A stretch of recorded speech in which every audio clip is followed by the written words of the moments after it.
বহুল প্রতীক্ষিত ত্রয়োদশ জাতীয় সংসদ নির্বাচনে নিরঙ্কুশ বিজয় অর্জনের মাধ্যমে তারেক রহমানের নেতৃত্বে এককভাবে সরকার গঠন করতে যাচ্ছে বিএনপি।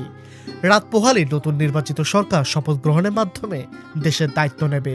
এর সঙ্গে আনুষ্ঠানিকভাবে বিদায় করতে যাচ্ছে শান্তিতে নোবেল বিজয়ী অর্থনীতিবিদ ডক্টর মুহাম্মদ ইউনূসের নেতৃত্বাধীন অন্তর্বর্তী সরকারের।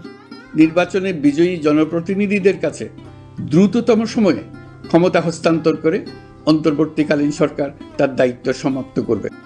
গণ অভ্যুত্থানে আওয়ামী লীগ সরকারের পতনের পর তরুণদের দেখানো পথে বাংলাদেশকে এগিয়ে নেওয়ার প্রত্যয়ে শপথ নিয়েছিল অন্তর্বর্তীকালীন সরকার। 2024 সালে 5ই আগস্ট অভ্যুত্থানের মুখে আওয়ামী লীগ সরকারের পতনের পর 8ই আগস্ট মোহাম্মদ ইউনূস দেশের হাল ধরেন। অভ্যুত্থান চলার মধ্যে বৈষম্য বিরোধী ছাত্র জনতার আন্দোলনের নেতারা পরবর্তী সরকারের নেতৃত্ব নিয়ে চিন্তাভাবনা শুরু করে দিয়েছিলেন।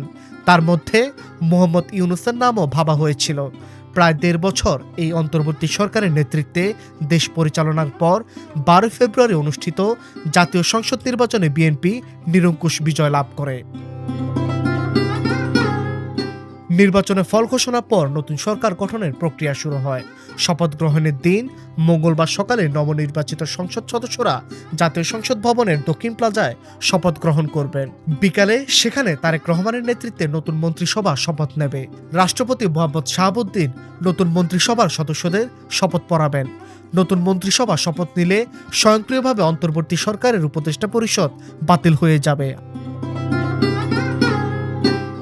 নির্বাচিত সরকারের আগমনকে সামনে রেখে আজ নিজ কার্যালয়ে কর্মকর্তা কর্মচারীদের উদ্দেশ্যে বিদায় ভাষণ দিয়েছেন ডক্টর মুহাম্মদ ইউনূস। ভাষণ শেষে কার্যালয়ে কর্মরত সবার সঙ্গে ফটো সেশনে অংশ নেন তিনি। অন্তর্বর্তী সরকারের প্রায় 1.5 বছরের শাসনামলে দেশ এগিয়েছে কিনা সেই হিসাব নিকাশ চলছে জনপরিসরে। মানবতা বিরোধী অপরাধ, হত্যা, গুম, নির্যাতন, অর্থ পাচার, দুর্নীতিসহ বিভিন্ন মামলায় বিগত সরকারের মন্ত্রী ও আওয়ামী লীগ নেতাদের বিচার চলমান রয়েছে।